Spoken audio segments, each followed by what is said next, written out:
Hello guys, मी क्षितिजा. सकाळी उठले आणि हे बघा पिकू कसा झोपला होता.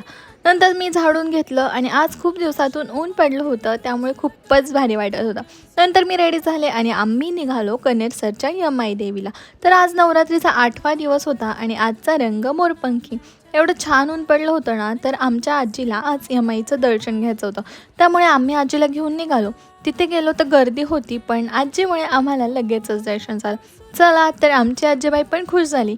नंतर आम्ही घरी आलो. घरी येऊन स्वयंपाक आवरला आणि माझं आवरून आम्ही दोघं गेलो दांडिया खेळायला. तर हा होता माझा दांडियाचा फायनल लूक आणि आज मला ट्रॉफी पण मिळाली बरं का. मी खूप खुश झाले. दांडिया संपल्यावर आम्ही चहा पिण्यासाठी गेलो. चहा पिला. येता येता पेट्रोल टाकलं आणि घरी आलो. पिकूचं तर खूप जास्त प्रेम होतं चाललं होतं माझ्यावर. नंतर मी कपडे चेंज केले आणि लेन्स काढत होते तर ते निघतच नव्हते. नंतर खूप प्रयत्न केल्यावर फायनली लेन्स निघाले आणि तोंड धुवून मी गेले झोपायला. Thanks for watching. भेटू नेक्स्ट व्लॉगमध्ये.